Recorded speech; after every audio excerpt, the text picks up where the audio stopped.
Okay, তো ছাত্ৰ-ছাত্ৰীসকল আজি আমি আলোচনা কৰিম গুৰুত্বপূৰ্ণ MCQ যিটো তোমালোকৰ ছ'চিয়েল ছায়েন্স পৰীক্ষাৰ বাবে আগন্তুক সমাজ বিজ্ঞান পৰীক্ষাৰ বাবে গুৰুত্বপূৰ্ণ এক্সপেক্টেড কুৱেশ্যন কেইটা হ'ব। এইকেইটা MCQসমূহ তোমালোকে সম্পূৰ্ণ A to Z শেষলৈকে ভিডিঅ'টো চাবা আৰু গোটেইকেইটা তোমালোকক ৰিভিজনো হৈ যাব। এইকেইটা MCQ গুৰুত্বপূৰ্ণ হয়, ভালদৰে চাই ল'বা। এতিয়া আমি দেৰি নকৰাকৈ ভিডিঅ'টো আৰম্ভ কৰোঁ।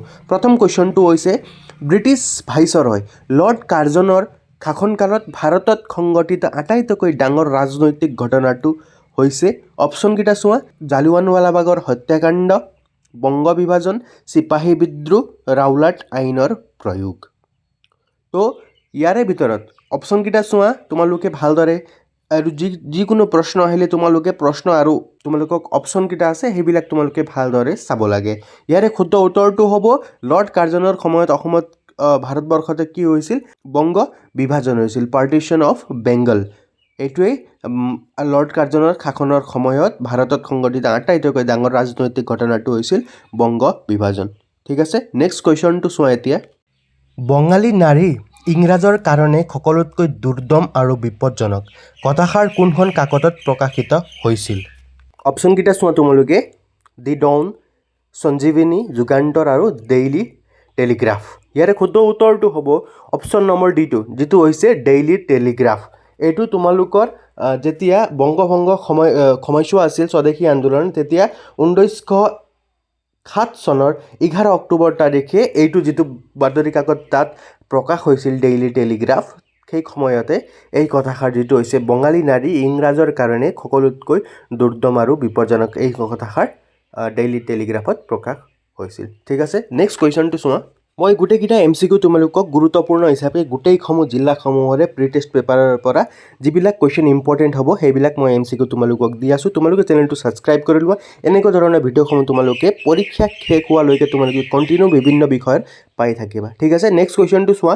1920 চনত মহাত্মা গান্ধীৰ নেতৃত্বত আৰম্ভ হোৱা অসহযোগ আন্দোলনৰ সামৰণি পৰাৰ মূল কাৰণ কি আছিল?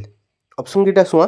চাইমন কমিশ্যনৰ আগমন, চৌৰি চৌৰাত হিংসাত্মক ঘটনা, জালিৱানৱালাবাগৰ হত্যাকাণ্ড, আৰু লগতে অপশ্যন ডিটো হৈছে পাকিস্তানৰ দাবী। ইয়াৰ ভিতৰত যিটো শুদ্ধ উত্তৰ হ'ব তোমালোকে মোক কমেণ্ট বক্সত জনোৱাচোন যে 1920-21 চনত যিটো অসহযোগ আন্দোলন হৈছিল তাৰ সমাপ্ত হোৱাৰ কাৰণটো কি আছিল? ঠিক আছে, তোমালোকে কমেণ্ট কৰি জনাবা। নেক্সট প্ৰশ্নটো চোৱা তোমালোকে। বংগদেশৰ জাতীয় শোক দিৱসৰ সৈতে জড়িত তলৰ কোনটো উক্তি শুদ্ধ? তোমালোকক এইবাৰ এনেকুৱা ধৰণৰ প্ৰশ্ন বহুত দেখা পাব পাৰা তোমালোকে, যে তোমালোকক 3-4টামান উক্তি দিয়া হ'ব আৰু এইকেইটাৰ ভিতৰত কোনটো একটা অশুদ্ধ বা কোনটো একটা উক্তি শুদ্ধ, তেনেকুৱা ধৰণৰ কুৱেশ্যন বহুত দেখা পাবা। এইটো চোৱা যে বংগদেশৰ জাতীয় শোক দিৱসৰ সৈতে জড়িত তলৰ কোনটো উক্তি শুদ্ধ? ইয়াত শুদ্ধ দিয়া হৈছে। অপশ্যনকেইটা চোৱা। সেইদিনা প্ৰত্যেক ঘৰ মানুহে ৰান্ধনি ঘৰ বন্ধ ৰাখিছিল। দ্বিতীয়টো হ'ব তোমালোকৰ পথচাৰীৰ হাতত ৰাখি পিন্ধাইছিল। 3 নম্বৰ অপশ্যনটো হৈছে ৰবীন্দ্ৰনাথ ঠাকুৰৰ ৰচিত একলা চলোৰে গীতটো পৰিৱেশন কৰিছিল। আৰু অপশ্যন 4টো হ'ব ছাত্ৰসকলে খালী ভৰিৰে বিদ্যালয়লৈ অহা যোৱা কৰাৰ সংকল্প লৈছিল। এতিয়া অপশ্যনকেইটা ভালদৰে চাই লোৱা। ABCD দিয়া আছে তোমালোকক। ক'ৰবাত দিয়া আছে 1, 2, 4 শুদ্ধ, ক'ৰবাত দিয়া আছে 1, 2, 3 শুদ্ধ, ক'ৰবাত দিয়া আছে 2, 3, 4 শুদ্ধ, ক'ৰবাত দিয়া আছে 1, 3, 4 শুদ্ধ। ইয়াৰ ভিতৰত শুদ্ধটো হ'ব এইটো 1 নম্বৰৰ হয়। যিদিনা তোমালোকৰ 16 অক্টোবৰ 1905 চনত বংগবাসীয়ে যেতিয়া শোক দিৱস পালন কৰিছিল, সেইদিনা বহুকেইখন কাৰ্য তেওঁলোকে হাতত লৈছিল। তাৰে ভিতৰত প্ৰথম কাৰ্যটো আছিল সেইদিনা প্ৰত্যেক ঘৰ মানুহে ৰান্ধনীশাল সম্পূৰ্ণৰূপে বন্ধ ৰাখিব। ঠিক আছে, এইটো এটা কৰিছিল তেওঁলোকে। দ্বিতীয়ত, তেওঁলোকৰ মাজত যুগমীয়া হিন্দু আৰু মুছলমানৰ মাজত যিটো তেওঁলোকে এটা ভাতৃত্ববোধ তেওঁলোকে প্ৰকাশ কৰিবলৈ তেওঁলোকে হাতত কি কৰিছিল? পথচাৰীৰ হাতত ৰাখি পিন্ধাইছিল। এইটো এটা শুদ্ধ অপশ্যন হ'ব। আৰু লগতে তোমালোকে এই অপশ্যন নম্বৰ 3টো চোৱা। ৰবীন্দ্ৰনাথ ঠাকুৰে ৰচিত একলা চলো গীতটি পৰিৱেশন কৰিছিল। হয়, ৰবীন্দ্ৰনাথ ঠাকুৰৰ গীতটি তেওঁলোকে পৰিৱেশন কৰিছিল, কিন্তু একলা চলো গীতটো নহয়। তেওঁলোকে প্ৰচলন কৰিছিল যে ৰাখী সংগীতটো যিটো আছিল বাঙালীৰ প্ৰাণ বাঙালীৰ মন, একে হওক এইটো এনেকুৱা এটা গীত যিটো তেওঁলোকে প্ৰদৰ্শন কৰিছিল আৰু লগতে ছাত্ৰসকলে খালী ভৰিৰে বিদ্যালয়লৈ অহা যোৱাৰ কৰাৰ সংকল্প লৈছিল এইটো এটা শুদ্ধ উক্তি হ'ব চ' এই চাৰিটাৰ ভিতৰত এইটো 3 নম্বৰটো ৰবীন্দ্ৰনাথ ঠাকুৰৰ ৰচিত একলা চলো গীতটো পৰিৱেশন কৰিছে এইটো অপশ্যনটো অশুদ্ধ হয় সেইকাৰণে তোমালোকৰ অপশ্যন নম্বৰ এইটো অৰ্থাৎ 1 2 আৰু 4টো শুদ্ধ হ'ব ঠিক আছে এতিয়া নেক্সট কুৱেশ্যন চোৱা এতিয়া তোমালোকে চোৱা সংগঠিত হোৱা ক্ৰম অনুসৰি পুৰণিৰ পৰা নতুনলৈ তলৰ ঐতিহাসিক ঘটনাসমূহ একাদিক্ৰমে সজোৱা তোমালোকে কেনেকুৱা কুৱেশ্যন যিবিলাক ঘটনা হৈছে আমাৰ ইতিহাসত সেইবিলাক তোমালোকক একাদিক্ৰমে ক্ৰম অনুসৰি সজোৱাবলৈ তোমালোকক দি দিব পাৰে অপশ্যন কেইটা চোৱা ইয়াত ভাৰত ত্যাগ আন্দোলন গান্ধী আৰউইন চুক্তি দ্বিতীয় ঘূৰণীয়া মেজমেল ক্ৰিপছ মিছন এইটো তোমালোকে কোনটো প্ৰথমে হৈছিল তাৰ পৰা তোমালোকে এইটো একাদিক্ৰমে সজোৱাব লাগে পুৰণিৰ পৰা নতুনলৈ অৰ্থাৎ প্ৰথমে কোনটো হৈছিল তাৰ পৰা কোনটো সেইটো তোমালোকে সজোৱাব লাগে ঠিক আছে এতিয়া চোৱা প্ৰথম অপশ্যন কেইটা চোৱা ভাৰত ত্যাগ আন্দোলন গান্ধী আৰউইন চুক্তি দ্বিতীয় ঘূৰণীয়া মেজমেল ক্ৰিপছ মিছন ইয়াত পৰা সবতকৈ প্ৰথমত কি হৈছিল তোমালোকে সবেই জানা যে গান্ধী আৰউইন চুক্তি হৈছিল কিমান চনত 1931 চনত এইটো গান্ধী আৰউইন চুক্তিটো হৈছিল এইটো তোমালোকৰ প্ৰথমতে হ'ব সেকেন্ডত তোমালোকৰ ইয়াৰ ভিতৰত কি হ'ব দ্বিতীয়টো তোমালোকক হ'ব দ্বিতীয় ঘূৰণীয়া মেজমেল এইটো তোমালোকৰ 1931 চনতে হৈছিল কিন্তু তোমালোকৰ গান্ধী আৰউইন চুক্তিৰ পাছত হৈছিল তেতিয়া তোমালোকে নেক্সট হ'ব তোমালোকক ক্ৰিপছ মিছন 1942 চনত যেতিয়া ক্ৰিপছ মিছন ভাৰতলৈ আহিছিল তেতিয়া তোমালোকৰ এইটো 1942 চনটো হ'ব ঠিক আছে নেক্সট তোমালোকৰ হ'ব ভাৰতীয় আন্দোলন যেটো তোমালোকৰ ক্ৰিপছ মিছনৰে এটা তোমালোকৰ ফল বুলি ক'ব পাৰি হেতু হৈছিল তোমালোকৰ কিমান চনত 1942 চনৰ আগষ্ট মাহৰ পৰা তোমালোকৰ ভাৰতীয় আন্দোলন আৰম্ভ হৈছিল ঠিক আছে সো কি হ'ব তোমালোকৰ অৰ্ডাৰটো কেনেকৈ হ'ব প্ৰথমে হৈছিল গান্ধী আৰউইন চুক্তি 2 3 4 1 অপশ্যনটোৰ ভিতৰত তোমালোকৰ বি অপশ্যনটো শুদ্ধ হ'ব যেটো হ'ব তোমালোকৰ বি অপশ্যনটো 2 3 4 1 ঠিক আছে এনেকুৱা ধৰণৰ কোৱেশ্চন তোমালোকক বহুত এইবাৰ দেখিব পাবা তোমালোকে সেইভাবে এনেকুৱা ধৰণৰ আৰু তোমালোকৰ যেটো ঐতিহাসিক ঘটনাবিলাক হৈছে হেতু তোমালোকে সনবিলাক ভালদৰে চাই পেলাই যাবা যদি এতিয়ালৈকে তোমালোকে চেনেলটো সাবস্ক্ৰাইব কৰা নাই এবাৰ সাবস্ক্ৰাইব কৰি ল'বা ছাত্ৰ ছাত্ৰীসকল নেক্সট কুৱেশ্যনটো চোৱা ব্ৰিটিছে অসমত আহু খেতি নিষিদ্ধ কৰাৰ ফলত কোনটো বিদ্ৰোহৰ ঘোষণা হৈছিল ইম্পৰ্টেন্ট কুৱেশ্যন হ'ব এনেকুৱা ধৰণৰ কুৱেশ্যন বিদ্ৰোহৰ ওপৰত তোমালোকক দি দিব পাৰে তোমালোকে বিদ্ৰোহ কিমান চনত হৈছিল গোটেইকেইটা ভালদৰে চাই ল'বা অপশ্যন কেইটা চোৱা 1857 চনৰ বিদ্ৰোহ পথৰুঘাটৰ বিদ্ৰোহ ৰঙিয়াৰ কৃষক বিদ্ৰোহ আৰু অপশ্যন ডি টো হৈছে ফুলগুৰি ধাবাৰ বিদ্ৰোহ ইয়াৰে শুদ্ধ উত্তৰটো হ'ব তোমালোকৰ ফুলগুৰি ধাবাৰ বিদ্ৰোহ যেটো হৈছিল তোমালোকৰ 1861 চনত যেটো তোমালোকৰ সম্পূৰ্ণৰূপে চৰকাৰে যেতিয়া আহু খেতি সম্পূৰ্ণৰূপে বন্ধ কৰি দিয়াত সমগ্ৰ তেওঁলোকৰ যেটো এইটো য'ত তোমালোকৰ তিৱা জনজাতিসকলে বসবাস কৰিছিল সেই বসবাস কৰা জনজাতিয়ে অসন্তুষ্ট হৈ পেলাই চৰকাৰৰ বিৰুদ্ধে প্ৰতিবাদ কৰিছিল ঠিক আছে এইখিনি কথা তোমালোকে জানি থবা নেক্সট কুৱেশ্যন চোৱা ব্ৰিটিছ শাসনৰ বিৰোধিতা কৰা মণিপুৰী বিদ্ৰোহী নেতাজনৰ নাম হৈছে অপশ্যন কেইটা চোৱা সম্বোধন ফংলুছা টিকেন্দ্ৰজিৎ আকুলু শেখ আৰু সংবৰ লালুং ইয়াৰ ভিতৰত শুদ্ধ উত্তৰটো হ'ব তোমালোকে জানাই যে মণিপুৰী বিদ্ৰোহী নেতাজন হৈছে কোন হয় টিকেন্দ্ৰজিৎ ঠিক আছে নেক্সট কুৱেশ্যন চোৱা জোনাকীৰ প্ৰথম সম্পাদক আছিল অপশ্যন কেইটা হ'ব তোমালোকৰ চন্দ্ৰকুমাৰ আগৰৱালা আনন্দ চন্দ্ৰ আগৰৱালা জ্যোতিপ্ৰসাদ আগৰৱালা লক্ষ্মীনাথ বেজবৰুৱা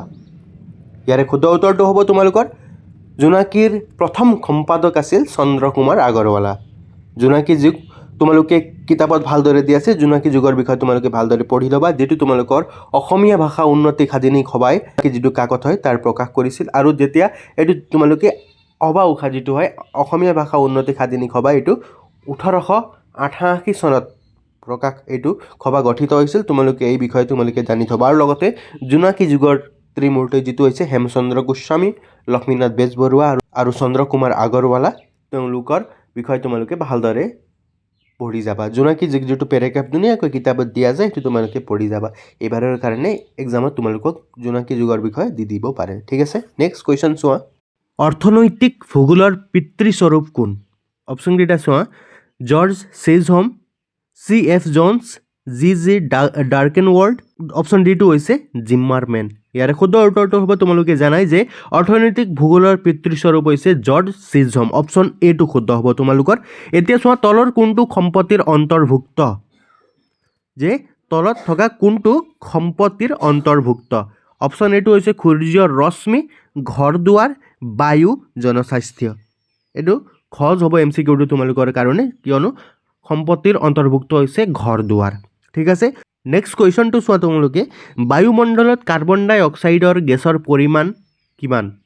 দেখাত আটাইতকৈ সহজ কুৱেশ্যন যেনেকুৱা লাগে, কিন্তু তোমালোকৰ পাজল লাগি যাব পাৰে যে 0.035% হয়নে, 0.35% হয় বা 0.0035% হয়। এইটো পাজল লাগি যায়, বহুত ছাত্ৰ ছাত্ৰীৰ এইটো পাজল লাগে। সেইকাৰণে তোমালোকে জানি থবা যে বায়ুমণ্ডলত কাৰ্বন ডাই অক্সাইড গেছৰ পৰিমাণটো হ'ব তোমালোকৰ 0.035%।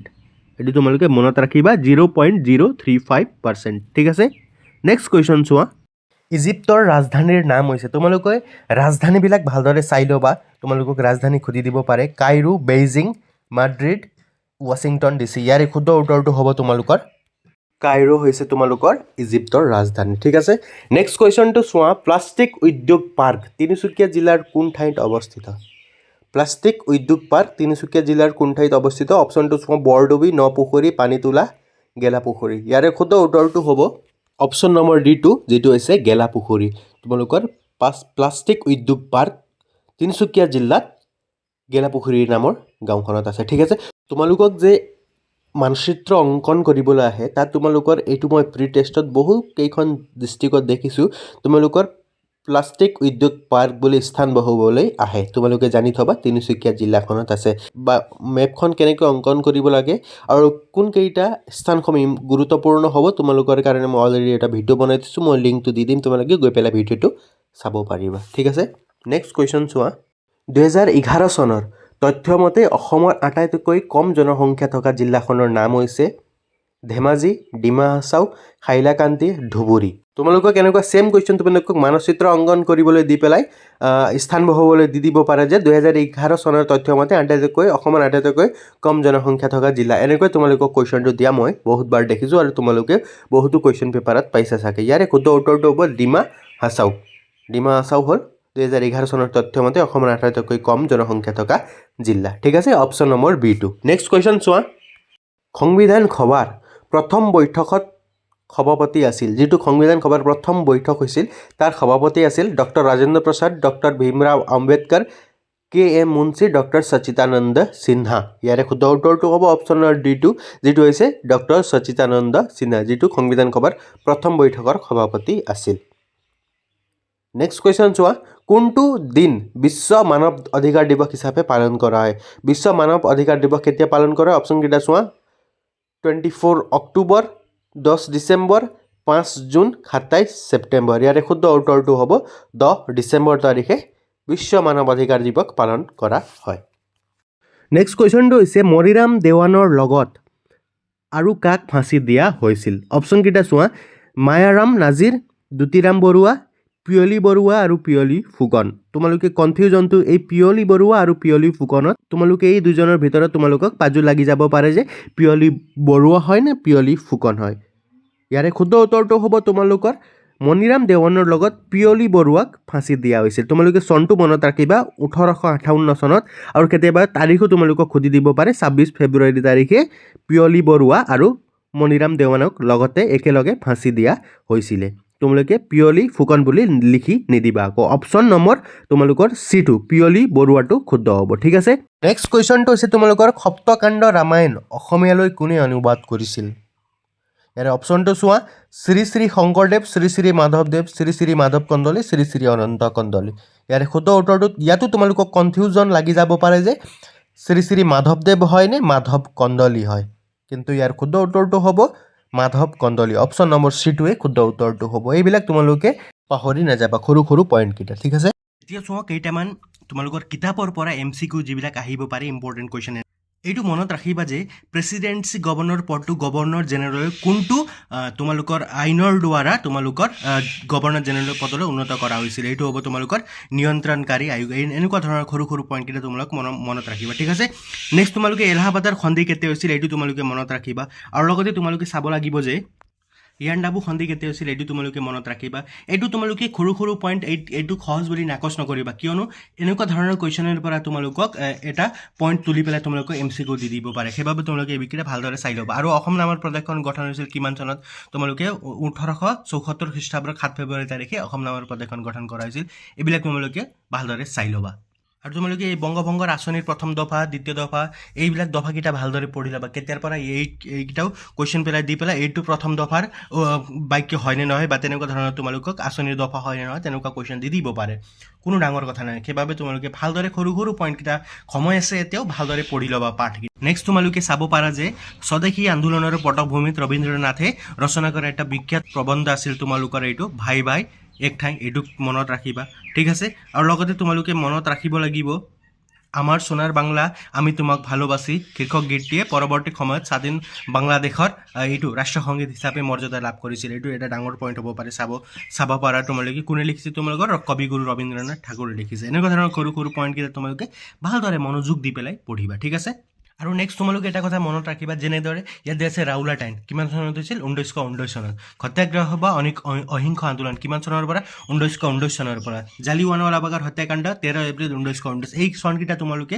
গোটেইকেইটা গুৰুত্বপূৰ্ণ ঘটনা আৰু এইফালে চন এনেকৈ ৰাখি পেলাই তোমালোকে এটা লিষ্ট বনাই ল'বা এইটো আগতে বনাব লাগিছিল কিন্তু এতিয়াও সময় দেৰি হোৱা নাই তোমালোকে এইকেইটা ভালদৰে চাই ল'বা তাৰ পৰাও তোমালোকক MCQসমূহ দি দিব পাৰে ঠিক আছে আৰু তোমালোকে 2 বা 3 মাৰ্কৰ কাৰণে সত্যাগ্ৰহ কি এইটো শব্দটো ক'ৰ পৰা আহিছে আৰু লগতে গান্ধীজীয়ে তিনিটা যিটো স্থানত প্ৰথমে সত্যাগ্ৰহ ব্যৱহাৰ কৰিছিল সেইটো তোমালোকক কুৱেশ্যনটো সুধি দিব পাৰে সেইটো তোমালোকে ভালদৰে জানি থবা ইয়াত এটা ইম্পৰ্টেণ্ট পইণ্টটো হ'ব তোমালোকৰ জালিৱানৱালাবাগৰ হত্যাকাণ্ডৰ প্ৰতিবাদত ৰবীন্দ্ৰনাথ ঠাকুৰে ব্ৰিটিছ চৰকাৰৰ কি উপাধি নাইট উপাধি পৰিত্যাগ কৰিছিল এইটো এটা ইম্পৰ্টেণ্ট পইণ্ট হ'ব চাই ল'বা তোমালোকে আৰু লগতে তোমালোকে চাব লাগিব এইটো চোৱা ইয়াত সাইমন কমিশ্যন এইটো তোমালোকে পূৰ্ণ স্বৰাজৰ দাবী 1919 চনত লাহোৰত জৱাহৰলাল নেহৰুৰ সভাপতিত্বত বহা কংগ্ৰেছ অধিৱেশনত ভাৰতীয়সকলে মূল আকাংক্ষা হিচাপে পূৰ্ণ স্বৰাজৰ দাবী উত্থাপন কৰিছিল সেই মৰ্মে 1931 চনৰ 26 জানুৱাৰীৰ দিনটো গোটেই দেশজুৰি স্বাধীনতা দিৱস হিচাপে পালন কৰা হৈছিল এইটো পূৰ্ণ স্বৰাজৰ দাবী কেতিয়া কৰা হৈছিল এইটো চনকেইটা তোমালোকক সুধি দিব পাৰে ঠিক আছে তোমালোকে সৰু সৰু পইণ্টকেইটা ভালদৰে চাই ল'বা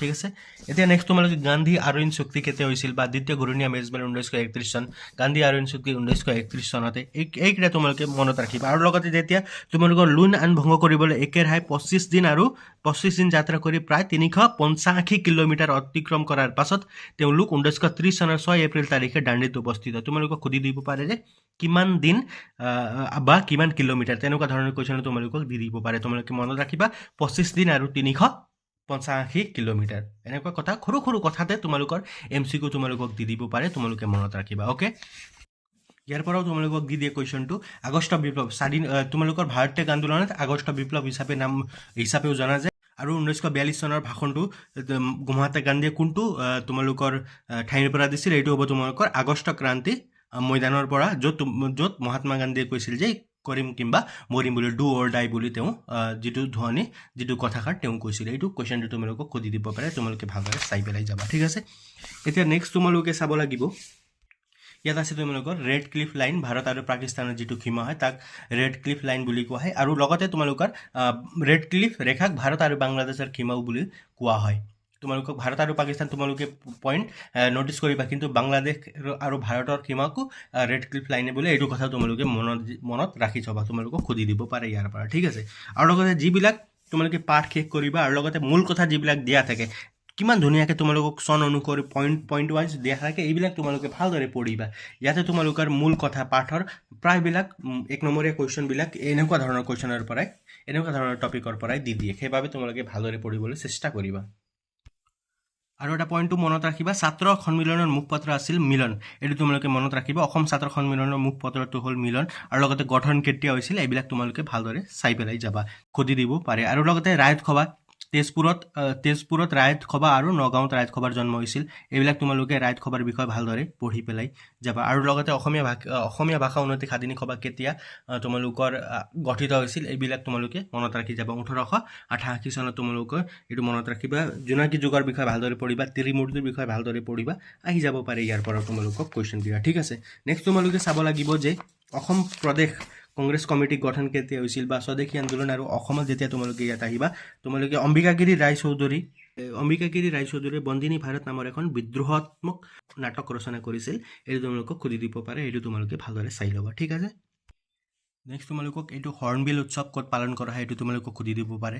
ঠিক আছে, আৰু লগতে তোমালোকে চাব লাগিব মেঘালয়ৰ সমাজ ব্যৱস্থা হ'ল এইটো মাতৃতান্ত্ৰিক সমাজ ব্যৱস্থা, এইটো তোমালোকক সুধি দিব পাৰে।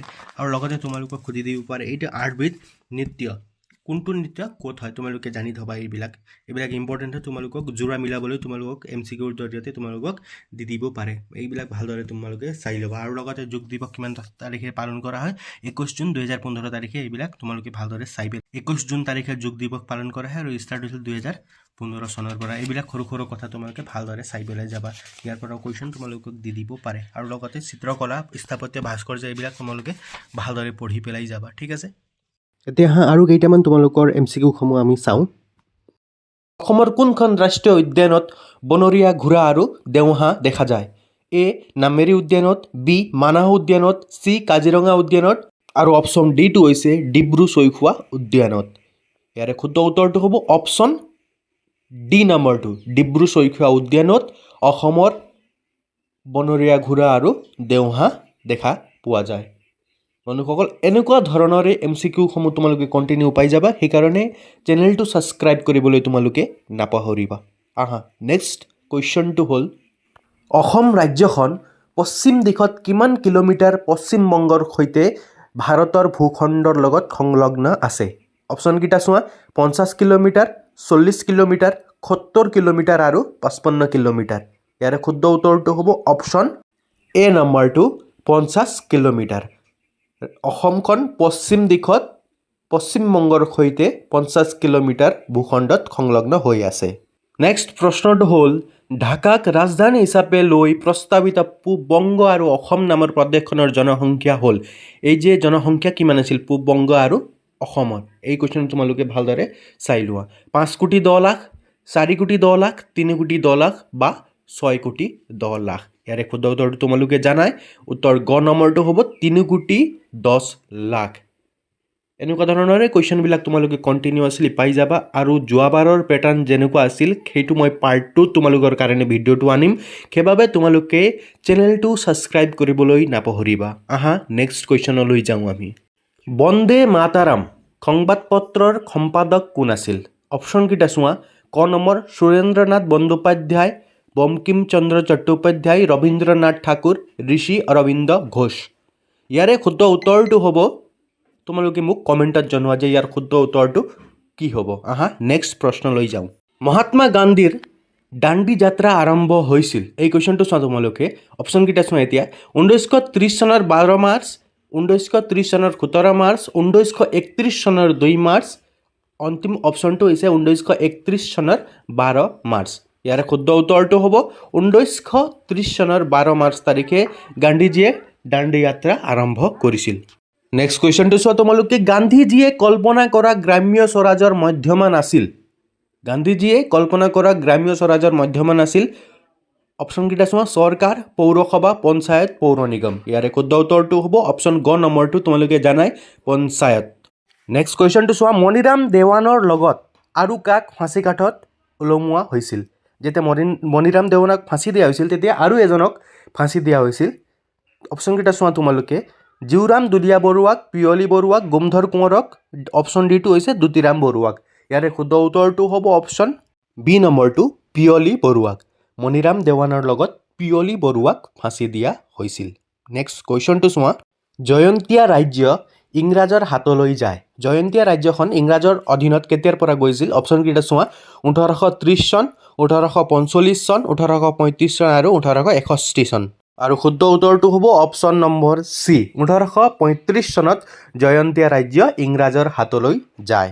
নেক্সট প্ৰশ্নটো চোৱা, তলৰ কোনটো চনত ব্ৰিটিছসকলে অসমত দাস প্ৰথাৰ বিলুপ্তি ঘটাইছিল? তোমালোকে জানা দাস প্ৰথা আগতে প্ৰচলন আছিল, সেইটো প্ৰথাটো অসমৰ পৰা কেতিয়া বিলুপ্ত হৈছিল? অপশ্যনকেইটা চোৱা। 1843 চন, 1860 চন, 1857 চন, 1863 চন। আৰু শুদ্ধ উত্তৰটো হ'ব, তোমালোকে মোক কমেণ্টত জনাবা যে ইয়াৰ শুদ্ধ উত্তৰটো কি হ'ব। নেক্সট কুৱেশ্যনটো চোৱা, একদম গুৰুত্বপূৰ্ণ কুৱেশ্যন হয়। অসমীয়া কৃষকৰ পৰা ভূমি খাজনা বৃদ্ধি নিৰ্ধাৰণৰ বিৰুদ্ধে কোনে মফত মিলছক আৰ্জি লিখিছিল? অপশ্যনকেইটা চোৱা। মণিৰাম দেৱান, পিয়লি বৰুৱা, মহাত্মা গান্ধী, আনন্দৰাম ঢেকিয়াল ফুকন। আৰু শুদ্ধ উত্তৰটো হ'ব option number D, Anandaram Dhekial Phukan. Next প্ৰশ্নটো চোৱা। সদৌ অসম ৰায়ত সভা গঠন হৈছিল? অপশ্যনকেইটা দিয়া হৈছে তোমালোকৰ। 1928 চন, 1930 চন, 1932 চন, 1933 চন। ইয়াৰে শুদ্ধ উত্তৰটো হ'ব 1933 চন। তোমালোকে এনেকুৱা ধৰণৰ চনৰ কুৱেশ্যনকেইটা ভালদৰে চাই ল'বা। ৰায়ত সভা কেতিয়া হৈছিল, আৰু যিবিলাক ৰণ দিয়া আছে তোমালোকৰ পথৰুঘাটৰ ৰণ, লাচিমাৰ ৰণ, এইবিলাক ৰণ কেতিয়া হৈছিল, সেইবিলাক কুৱেশ্যন তোমালোকক বাৰে বাৰে এক্সামত সুধি থাকে, সেইবাবে তোমালোকে ভালদৰে চাই পেলাই যাবা, টাইপ কৰিবলৈ নাপাহৰিবা। গুৱাহাটীত অনুষ্ঠিত অসম ছাত্ৰ সন্মিলনৰ প্ৰথম অধিৱেশনত সভাপতিত্ব কৰিছিল? অপশ্যনকেইটা চোৱা তোমালোকে। জ্যোতিপ্ৰসাদ আগৰৱালা, চন্দ্ৰকুমাৰ আগৰৱালা, লক্ষ্মীনাথ বেজবৰুৱা বা অপশ্যন ডিটো হৈছে মাণিক চন্দ্ৰ বৰুৱা। ইয়াৰে শুদ্ধ উত্তৰটো হ'ব অপশ্যন নম্বৰ চি, লক্ষ্মীনাথ বেজবৰুৱাই অসম ছাত্ৰ সন্মিলনৰ প্ৰথম অধিৱেশনত যিটো গুৱাহাটীত হৈছিল সেইটোত সভাপতিত্ব কৰিছিল। নেক্সট কুৱেশ্যনলৈ যাওঁ। অসমীয়া ভাষাৰ আধুনিক ৰূপটো বিকশিত হৈছিল? অপশ্যনকেইটা তোমালোকক দিয়া হৈছে। জোনাকী আলোচনীত, বাঁহী আলোচনীত, অৰুণোদয় আলোচনীত, অপশ্যন ডিটো হৈছে কেশৰী আলোচনীত। ইয়াৰে শুদ্ধ উত্তৰটো হ'ব অপশ্যন নম্বৰ চি, অৰুণোদয় আলোচনীতে অসমীয়া ভাষাৰ আধুনিক ৰূপটোৰ বিকশিত হৈছিল। এইকেইটা প্ৰশ্নকেইটা মই গোটেই পাঠৰ ভিতৰৰ পৰা তোমালোকক দিয়া হৈছে। নেক্সট পাৰ্টত মই তোমালোকক বিভিন্ন জিলাসমূহৰ পৰা সোধা প্ৰশ্ন উত্তৰ আৰু যোৱাবাৰ যেনেকুৱা ধৰণৰ পেটাৰ্ণ আহিছিল তেনেকুৱা ধৰণেৰে পাৰ্টটোত মই ভিডিঅ'সমূহ লৈ আহিম, সেইকাৰণে তোমালোকে চেনেলটো ছাবস্ক্ৰাইব কৰিবলৈ নাপাহৰিবা। নেক্সট কুৱেশ্যনটো চোৱা। হিন্দু সভ্যতাৰ পতন ঘটে? অপশ্যনকেইটা চোৱা। খ্ৰীষ্টপূৰ্ব 1200, খ্ৰীষ্টপূৰ্ব 2000, খ্ৰীষ্টপূৰ্ব 1500 বা খ্ৰীষ্টপূৰ্ব 3000ত। ইয়াৰে শুদ্ধ উত্তৰটো হ'ব অপশ্যন নম্বৰ চি2, 1500 খ্ৰীষ্টপূৰ্বৰ আগতে হিন্দু সভ্যতাৰ পতন ঘটিছিল। নেক্সট কুৱেশ্যনটো চোৱা। সাৰ্বভৌমত্ব মানে কি? অপশ্যনকেইটা দিয়া হৈছে তোমালোকক। ৰাষ্ট্ৰৰ সৰ্বোচ্চ ক্ষমতা, ৰাজ্যৰ সৰ্বোচ্চ ক্ষমতা, ব্যক্তিৰ অধিকাৰ, ওপৰৰ এটাও নহয়। ইয়াৰে শুদ্ধ উত্তৰটো তোমালোকে জানাই, পঢ়িছা। অপশ্যন নম্বৰ এটো ৰাষ্ট্ৰৰ সৰ্বোচ্চ ক্ষমতা। সাৰ্বভৌমত্ব মানে হ'ল ৰাষ্ট্ৰৰ সৰ্বোচ্চ ক্ষমতা। 2 নম্বৰ বা 1 নম্বৰৰ কাৰণে সেইটো কুৱেশ্যনটো তোমালোকৰ আহি যাব পাৰে। নেক্সট প্ৰশ্নটো। সংবিধান সভাৰ প্ৰথম বৈঠক কেতিয়া বহিছিল? অপশ্যনকেইটা চোৱা। 1947 চনৰ 9 ডিচেম্বৰ, 1947 চনৰ 10 ডিচেম্বৰ, 1946 চনৰ 1 ডিচেম্বৰ, 1945 চনৰ 9 ডিচেম্বৰ। ইয়াৰে শুদ্ধ উত্তৰটো তোমালোকে মোক কমেণ্টত জনোৱা। নেক্সট প্ৰশ্নটো হ'ল, বৰ্তমান ৰাষ্ট্ৰসংঘৰ প্ৰধান প্ৰশাসনীয় বিষয়বস্তু হৈছে? সচিবালয়, ন্যাসৰক্ষী পৰিষদ, সাধাৰণ সভা, সচিব প্ৰধান। ইয়াৰে শুদ্ধ উত্তৰটো হ'ব অপশ্যন নম্বৰ ডি, সচিব প্ৰধান। নেক্সট কুৱেশ্যনটো চোৱা। 1952 চনত ৰাষ্ট্ৰসংঘই গঠন কৰা আয়োগ হ'ল? 1952 চনত ৰাষ্ট্ৰসংঘই এটা আয়োগ গঠন কৰিছিল, সেইটো হ'ল নিৰস্ত্ৰীকৰণ আয়োগ, নিৰাপত্তাৰ আয়োগ, মানৱ অধিকাৰ আয়োগ বা অপশ্যন ডিটো হৈছে নীতি আয়োগ। ইয়াৰে শুদ্ধ উত্তৰটো হ'ব তোমালোকৰ অপশ্যন নম্বৰ এ, নিৰস্ত্ৰীকৰণ আয়োগ। নেক্সট কুৱেশ্যনটো চোৱা। চিফডিৰ মুখ্য কাৰ্যালয় ক'ত আছে? অপশ্যনকেইটা লক্ষ্ণৌত, দিল্লীত, কলিকতাত, ৰাজস্থানত। আৰু শুদ্ধ উত্তৰটো হ'ব অপশ্যন নম্বৰ এ, লক্ষ্ণৌত। চিফডিৰ মুখ্য কাৰ্যালয় লক্ষ্ণৌত অৱস্থিত।